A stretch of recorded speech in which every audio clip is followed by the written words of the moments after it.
60 రోజుల్లో మీతో ఇంగ్లీష్ అద్భుతంగా మాట్లాడిస్తాం. వెంటనే కాల్ చేసి జాయిన్ అవ్వండి. హలో నమస్తే, వెల్కమ్ టు సుమన్ టీవీ. ప్రస్తుతం మనతో పాటు మోటివేషనల్ స్పీకర్ రాజేష్ గారు ఉన్నారు. వీరితో ఈరోజు కొన్ని విషయాల్ని మనం డిస్కస్ చేద్దాం. హలో అండి రాజేష్ గారు, నమస్తే. నమస్తే. సో మనం కపుల్స్ విషయంలో డిఫరెంట్ టాపిక్స్ మనం ఆల్రెడీ షేర్ చేసుకున్నాం, అంటే లైక్ ఎలా అండర్స్టాండింగ్గా ఉండాలి అని. అయితే కొన్నిసార్లు ఏంటి అంటే ఆపోజిట్ పర్సన్ అంటే తప్పు చేస్తున్నారు, భర్త కావచ్చు భార్య కావచ్చు. ఎక్కువ కేసెస్ ఏంటి అంటే హస్బెండ్స్ ఎక్కువగా రాంగ్ చేస్తుంటారు. అలాంటి కేసెస్లో అంటే భర్త ఒకవేళ తప్పు చేస్తున్నాడని తెలిసినా కానీ ఏమీ చెయ్యలేని స్థితిలో ఒకవేళ భార్య ఉందనుకోండి, తను ఏం చెయ్యొచ్చు అని అంటారు? Correct madam. ఈ రోజుల్లో అంటే నాటి నుంచి వస్తున్న అందరూ అంటూ ఉంటారు కదా, భర్తదే పై చేయి అని. అలాగా తప్పు చేసినా అని అనట్లేదంటే భయపడుతున్నారు అని అర్థం. నిజం చెప్పాలి అంటే భర్తల కంటే భార్యలకి చాలా డేర్నెస్ ఉంటుంది. తెలుసుకున్న వాళ్ళు మాత్రం భర్తని ఆటాడిస్తారు. సో భర్త తప్పు చేసినా అని వీళ్ళు అడగట్లేదు, ఏం చేయట్లేదు అంటే తన తప్పును కూడా వాళ్ళు క్షమించదని అర్థం. కానీ తెలిసేలా చేయాలి. ఏదో కొట్లాడాలి, ఇంకేదైనా ఇట్లా చేయాలని కాదు. మీరు ఇది చేశారు, అది నాకు నచ్చలేదు అంటే చెప్పడానికి ఇట్లా కొంతమంది భయపడతారు. చెప్తే మళ్ళీ ఏమంటాడో, నువ్వు నాకు చెప్తావా అంటాడేమో, అది ఇది అని. సో చాలా మార్గాలు ఉంటాయి. అందులో సింపుల్ ఏంటి అంటే వాళ్ళతో ప్రతిదీ మాట్లాడడం. ఎప్పుడైతే బాధపడుతాడో ఎవ్రీథింగ్ మాట్లాడుతుంటాడు, తనే చెప్తాడు. అంటే నిజమైన ప్రేమకి అంతం అనేది ఉండదు కదా. భర్తని కరెక్ట్ ప్రేమించే వాళ్ళు, కరెక్ట్ ఉండేవాళ్ళు ఒకవేళ తప్పు చేసిందని తెలిసినా కానీ ఆ తప్పుని తొలగించాలనుకుంటుంది, కానీ భర్తని తొలగించాలనుకోదు. చాలామంది ఇలాంటి మిస్టేక్ కూడా చేస్తున్నారు. తప్పు చేసిండు, ఆయన తప్పు చేస్తే అయిపోయి నేను ఇట్లా చేస్తా తప్పు అని. తప్పుకి తప్పు పరిష్కారం కాదు కదా. అట్లా ఇట్లా చాలా మంది ఆలోచిస్తారు, ఆయనే తప్పు చేస్తారా నేను ఇప్పుడు ఈ సిచ్యువేషన్లో భార్యాభర్తలు కరెక్ట్ మాట్లాడుకోకపోతే ఏ విషయం పక్కన ఎవరికైనా చెప్పినా కానీ ఫ్రెండ్స్కి చెప్పినా ఆయన చేస్తావు తప్పు, నువ్వు ఇట్లా అప్పుడు తెలిసి వస్తుంది అంటారేమో. అప్పుడు తెలిసి వస్తుంది అంటారు. తప్పులో తప్పు తప్పు తప్పు అని పెద్ద కుప్ప అయిపోయి అందరూ లైఫ్ మొత్తం స్పాయిల్ చేస్తారు. సో అవతల వాళ్ళు తప్పు చేసిరని మనం తప్పు చేయాలని కాదు, ఎవరి తప్పు వాళ్ళని శిక్షిస్తారు. భర్త తప్పు చేస్తే ఆయన తప్పు ఆయన ఖచ్చితంగా శిక్షిస్తారు. దానికోసం పేషెన్స్గా ఓపికగా ఉండాలి, దానికి తగ్గట్టుగా నిర్ణయాలు తీసుకోవాలి. ఆయన తప్పు చేసినా అని నువ్వు క్షమించేసి హ్యాపీగా ఉండేసి ఇలా చేసి తను ఏమైనా అంటే అనని తిట్టని నువ్వు తనతో పాటు ఉండాలనుకున్నప్పుడు నీ లోపల ఒకటి తప్పు చేసిండు భయం అట్లా ఉంటుంది. ఏదైనా సరే దాచుకున్నంత వరకు మనం దహించి వేస్తూ ఉంటుంది. అది అవతల వాళ్ళకి చెప్పేస్తే అయిపోతుంది కదా. ఒక తప్పు అని తెలిసింది, భర్త ఒక తప్పు చేసిండు, ఏదైనా డబ్బులు ఇవ్వడం కావచ్చు, ఇంకేదైనా కావచ్చు. నీకు తెలిసినప్పుడు నీకు తెలియదనే ధైర్యంతో ఆయన ఉంటాడు. నీకు తెలుసు అనే విషయం నాకు తెలిసింది అనుకోండి, అదే తెలుసు కదా, తెలిసినా కదా సరే ఇంత హ్యాపీగా ఉంటున్నది, ఇంత మంచిగా ఉందంటే నా బాధ చాలా మంచిది అని చెప్పేసి తను ఖచ్చితంగా అర్థం చేసుకుంటాడు. మళ్ళీ అర్థం చేసుకోడేమో, నన్ను ఏమో అనట్టడేమో, తిట్టడేమో. అంటే తప్పు చేసిన వాళ్ళే తిడతాను నువ్వు భయపడితే, ఒప్పుగా ఉన్న వాళ్ళకి మనం ఎంత ధైర్యంగా ఉండాలి. నిజానికి అబద్ధం ఎన్ని వేషాలు వేసుకున్నా కానీ నిజం అనేది ఎప్పుడు నిజానికి అబద్ధం భయపడుతూనే ఉంటుంది. ఫర్ ఎగ్జాంపుల్ ఒక గడ్డి పోచ పైన పులి బొమ్మ వేసినాం అనుకోండి, దూరం నుంచి చూస్తే నిజంగానే గాలి కూగుతూ ఉంటుంది, అదే పులి వచ్చిందేమో అనుకుంటాం. ఒక్కసారి దగ్గరికి వెళ్ళి చూస్తే తెలుస్తుంది కదా బొమ్మ పులి కాదని. నిజంగానే పులి వస్తే నిజంగానే పులికి డమ్మి పులికి చాలా తేడా ఉంటుంది. అలాగే నిజం అనేది ఎక్కడైనా నిజమే. హైదరాబాద్లో అమెరికాలో అయినా నిజం అనేది నిజమే. దేశానికి అది ప్రపంచానికి వెలుగునిస్తుంది సూర్యుడు, నిజం. ఏ దేశం వెళ్ళినా అది నిజం. సూర్యుడు కాదు వేరే ఇంకెవరో అని చెప్తే అది అబద్ధం, ఎక్కడ వెళ్ళినా అబద్ధమే. సో తప్పు చేసిండు అని మనకు అనిపించినప్పుడు అది నిజంగానే తప్పా కాదా అని బయట అడగడం కాదు, వాళ్ళని అడిగితే అయిపోతుంది.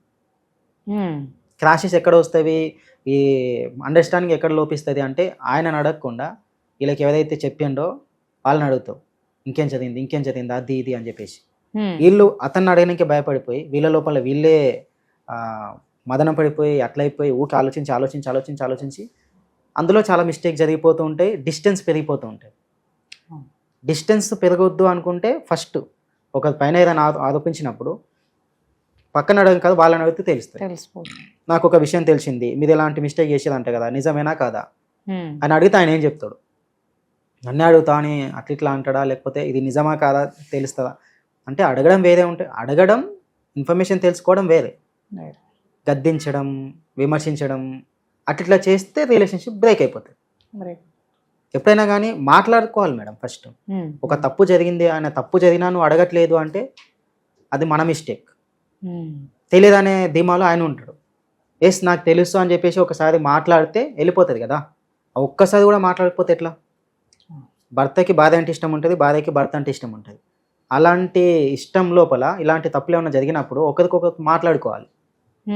90% ప్రాబ్లమ్స్ మాట్లాడితే వెళ్ళిపోతాయి, సాల్వ్ అయిపోతాయి. మాట్లాడకుండానే మాట్లాడితే ఏమంటాడో ఈ విషయం నేను అడగాల వాళ్ళ లోపలనే మదపడిపోయి వాళ్ళే ఏడ్చుకుంటూ వాళ్ళు బీపీ అట్లాంటివన్నీ. ఇప్పుడు చాలా మందికి సగం జబ్బులు మానసికమైనవి. ఒక మంచి డాక్టర్ చెప్తాడు 50% ఆఫ్ డిసీజెస్ ఇన్సైడ్, అంటే మైండ్లోనే ఉంటాయి. ఓన్లీ 50% ఫిజికల్గా వస్తాయి, 50% మెంటల్గా వస్తాయి. మెంటల్గా వాళ్ళు మదపడిపోయి అట్లయిపోయి ఇట్లయిపోయి తినకుండా నార్మల్ నేను చాలా ఫ్యామిలీ చూస్తూ ఉంటా. ఆయన అట్లా వేసి వీళ్ళు సరిగ్గా తిండి తినరు, దానికి బీపీ వస్తాయి, అది వస్తాయి అన్ని ప్రాబ్లమ్స్ వస్తాయి. ఎప్పుడైతే ఆ ప్రశ్న అతను అడుగుతారో అది క్లారిటీ అయిపోతుంది. వాళ్ళ లోపల ఉండే ఇన్నర్ బరువుని తగ్గించుకోవాలి. వాళ్ళు అన్ని మోస్తూ ఉంటారు, అన్ని బాగా ఇట్లా అని ఇట్లా అని ఎన్నో అనవసరమైన అన్ని మోసి ఇవన్నీ వాళ్ళ మైండ్ లోపల పెట్టుకొని వాళ్ళ లైఫ్ని వాళ్ళు స్పాయిల్ చేసుకుంటారు. క్వశ్చన్ అడిగితే అయిపోతుంది. కొట్టని తిట్టని ఒక మాట అన్నాడు అనని తెలుస్తుంది కదా. యాక్షన్కి రియాక్షన్ అనేది ఖచ్చితంగా ఉంటుంది. సో తప్పు చేసిన వాళ్ళకి ఖచ్చితంగా శిక్ష పడుతుంది. అది నీ నుంచి కావచ్చు, ఎక్కడి నుంచి కావచ్చు, ఎలాగైనా కావచ్చు. కర్మ మేడం, ఏది చేస్తే అదే వస్తుంది. మంచి చేస్తే మంచి వస్తుంది, చెడు చేస్తే చెడే వస్తుంది. అండ్ ఎంత బలవంతుడైనా సరే, భర్తకి ఎంత బలం ఉన్నా ఏమున్నా సరే, తప్పు చేసినప్పుడు చిన్నవాళ్ళు ప్రశ్నించినా భయపడతారు. ఎవరైనా మీరు సీఎం కావచ్చు, పిఎం కావచ్చు, ఎవరైనా సరే ఒక తప్పు చేసినప్పుడు తప్పు అనేది వాళ్ళ లైఫ్లో ఒక నిప్పు లాంటిది అనమాట, అంటి పెట్టేస్తుంటుంది. సో తప్పు అని తెలిసినప్పుడు దాన్ని తొలగించాలి, దాన్ని పరిష్కరించుకోవాలి. మీరే మళ్ళీ పెద్ద మీటింగ్ పెట్టేసి అంటే ఇది సపోర్టివ్ గా ఉన్నప్పుడు ఇది బాగుంటుంది. ఒక్కొక్కసారి వీళ్ళకి అంటే హస్బెండ్ కి అసలు ఇష్టం ఉండదు అనుకోండి, సాల్వ్ చేసుకోవడమే ఇష్టం లేదు, ఎలాగో తొలగించుకుందాం అనే ఉద్దేశంలో ఉన్నారనుకోండి, అప్పుడు ఎలా రియాక్ట్ అవ్వచ్చు అంటారు ఉమెన్? ఆయన మాట వినడు, నేను చెప్తే పట్టించుకోడు అని అనుకున్నప్పుడు, అలాంటప్పుడు మీ పేరెంట్స్ కానీ వాళ్ళు సపోర్ట్ తీసుకొని, ఇలాంటి భయం చాలా మందికి ఉంటుంది. నేను చెప్తే ఏమనుకుంటాడో, కొడతాడేమో, తిడతాడేమో అట్లాంటి అనుకున్నప్పుడు వాళ్ళ పేరెంట్స్కి చెప్పు, మీ పేరెంట్స్గా. అత్తమామతో అయితే మంచిగా ఉంటుంది కదా. ఒకవేళ వేరే దగ్గర ఉన్నా కానీ ఒకసారి వాళ్ళ అత్తమామతో మాట్లాడితే, భార్య వాళ్ళ అత్తమామతో, భర్త వాళ్ళ అమ్మ నాన్నతోని మాట్లాడి వాళ్ళతో చెప్పిస్తే అది కరెక్ట్ ఉంటుంది. తనంతా చేస్తున్న పెద్ద మిస్టేక్ ఏంటి అంటే, అత్తమామకి ఏంటి చెప్పేది, మా అమ్మ నాన్న చెప్పుకుంటా, వీళ్ళు వచ్చి వాళ్ళతో చెప్పడం, అది పెద్ద డిస్ట్రిబ్యూషన్ అయిపోతుంది. నువ్వు ఇట్లా చేసినావు అట్లా చేసినావు అనేది బ్రేక్ అయిపోతుంది. అత్తమామకి చెప్పేవాళ్ళు ఉత్తమమైన కోడలు, అమ్మ నాన్నకి చెప్పేవాళ్ళు ఆగమైపోతారు అన్నమాట. ఎందుకంటే ఒకసారి మ్యారేజ్ అయిపోయిన తర్వాత మీ ఫ్యామిలీ మొత్తం పేరు మారుతుంది, వాళ్ళ ఇంటి పేరు అన్నీ మారుతాయి, ఇక్కడే ఉండిపోతాయి లైఫ్ లాంగ్. కాబట్టి వీళ్ళతోనే ఉండాలి. అమ్మ నాన్నని వదిలేయాలని కాదు, వాళ్ళతో మాట్లాడాలి. ఇంటికి హ్యాపీనెస్ మాత్రం చెప్పాలి, సాడ్నెస్ చెప్పొద్దు. ఎప్పుడైతే అత్తవారి ఇంట్లో ఉండే సాడ్నెస్ అమ్మవారి ఇంటికి తెలిసిందో, ఒక భార్య వాళ్ళకి చెప్తున్నా, అమ్మవారు తెలిసిందో, వాళ్ళు కొన్ని సలహాలు ఇస్తారు, అవి ఇక్కడ ఇంప్లిమెంట్ చేసేది అనుకోండి, మొత్తం డిస్మాంటిల్ అయిపోతుంది. భర్త కోపం వస్తే ఎవరు చెప్పింది అంటే, మా అమ్మ చెప్పింది ఇట్లా అడిగాను, అంటే మీ అమ్మకి నువ్వు ఎందుకు మాట్లాడాను, పెద్ద మళ్ళీ క్రాషెస్. ఇప్పుడు అబ్బాయి కానీ అమ్మాయి కానీ, ఇప్పుడు నువ్వు మీ అమ్మ నాన్న మాట ఎట్లా విన్నావో, అబ్బాయి ఇట్లా వాళ్ళ అమ్మ నాన్న మాట వింటాడు. మీ అమ్మ నాన్న చెప్పకుండా వాళ్ళ అమ్మ నాన్నకి చెప్పేస్తే, వాళ్ళకి చెప్పకుండా నీకు ఎక్కడ పోతాడు? వాళ్ళ అమ్మ నాన్నకి ఇట్లా చెప్పకుండా మీ అమ్మ నాన్న చెప్పిందంటే ఎంత మంచిదైతే చెప్తాయి. మంచి వాళ్ళైతేనే కదా చెప్పేది. అత్తమ్మతో దూరం ఉన్నా దగ్గర ఉన్నా, ఇట్లా మీ అబ్బాయి ఇట్లా చేస్తున్నాడు అని వాళ్ళకి చెప్పొచ్చు కదా, ఫోన్ చేసి, లేదా వెళ్ళి కలిసి చెప్పొచ్చు కదా, వాళ్ళ సపోర్ట్ తీసుకోవచ్చు కదా. అందరు ఒకే ఫ్యామిలీ అవుతారు. అప్పుడు భర్త ఇట్లంగా అదే నిజమే కదా అని చెప్పేసి తగ్గుతాడు. అమ్మ నాన్నలకి ఎవరైనా సరే, ఆయన ఎంత పెద్ద పొజిషన్లు ఉన్నా ఎట్లా ఉన్నా కానీ, ఒక మిస్టేక్ ఇట్లా తెలిసింది అన్నప్పుడు వీళ్ళ అమ్మ నాన్నలకి వింటారు. నాన్న ఎంత ఓల్డ్ అయినా ఎట్లయినా సరే, అది ఇలా చేద్దు కదా నాన్న అని చెప్పేస్తే వింటాడు. అట్లా కదమ్మా అని అప్పుడు నిజం చెప్తాడు. వీళ్ళ అమ్మ నాన్న చెప్పకుండా వాళ్ళ అమ్మ నాన్న తీసుకొచ్చింది అనుకోండి, ఇంకా ఎక్కువ దబాయిస్తారు. ఏంటి అవసరం లేదు, నువ్వు వద్దు, మీ పాప వద్దు, వెళ్ళిపోండి అని చెప్తారు.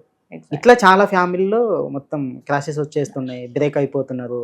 ఆయన మనిషి గారు, వాళ్ళు మనిషిగా అని వెళ్ళిపోతున్నారు. చాలా ఇట్లాంటివన్నీ రాషెస్ వస్తున్నాయి. అత్తమామతో కొట్లాడి వేరే కాపుని పెట్టినా కానీ ఇలాంటి సిచ్యువేషన్ వచ్చినప్పుడు వాళ్ళతో కలిసి ఉండాలి, మాట్లాడాలి. వాళ్ళు మాట అంటారు, వాడు తప్పులేదు. ఎందుకంటే ఎప్పటికైనా సరే అత్తమామ సంపాదించింది మీకే అయిపోతుంది, మీతో పాటే ఉంటారు. వాళ్ళతో ఎప్పుడైతే డిస్కస్ చేస్తావో వాళ్ళు ఇట్లా కొంచెం ఎప్పుడైనా కానీ మనుషులను ప్రాబ్లమ్సే కలుపుతాయి. హ్యాపీనెస్లో ఎంత మాట్లాడుతో తెలియదు కానీ ప్రాబ్లమ్స్లో చాలా మాట్లాడుకుంటారు, ఇట్లా అయింది అట్లా అయింది అని చెప్పేసి. ఎప్పుడైతే ప్రాబ్లం వస్తుందో ఆ ప్రాబ్లం గురించి మాట్లాడితే వీళ్ళ లోపల ఉన్న కొన్ని క్రాషెస్ పోతూ ఉంటాయి. ఇప్పుడు చాలా ఫ్యామిలీస్ చూస్తుంటాం, ప్రాబ్లమ్స్ చాలా కలుపుతాయి, మనుషుల్ని కలపడానికి ప్రాబ్లమ్స్ వస్తూ ఉంటాయి. వాళ్ళతో మనం మంచిగా మాట్లాడి వాళ్ళ అత్తమామని తీసుకొచ్చేసి, ఇప్పుడు ఈమెకి డేనిస్లో అత్త వాళ్ళతో అయితే ఉండొచ్చు కదా, ఆల్రెడీ ఫస్ట్ మ్యారేజ్ చేసుకున్నప్పుడు అత్తమామతో మాట్లాడి ఉంటారు, మధ్యలో దూరం అయిపోయినా కానీ మళ్ళీ ఒకసారి మాట్లాడి మీరు ఒకసారి ఇంటికి రండి అని చెప్పేసి వాళ్ళని తప్పించి మాట్లాడితే వాళ్ళు ధైర్యంగా ఉంటారు. అమ్మాయి కరెక్ట్ అడుగుతుంది కదా ఆన్సర్ చెప్పని, అప్పుడు అత్తమామ ఇట్లా సపోర్ట్ ఇస్తారు. ఎంత లేదనుకున్నా అది ఇట్లాంటి తప్పు చేయొద్దు కదా అని చెప్పేసి ఖచ్చితంగా సపోర్టింగ్ ఉంటారు. ఇంట్లో జరిగిన విషయాలు ఇంట్లోనే డిస్కస్ చేసుకుంటే సాల్వ్ ఎలాంటి ప్రాబ్లమ్స్ రావు.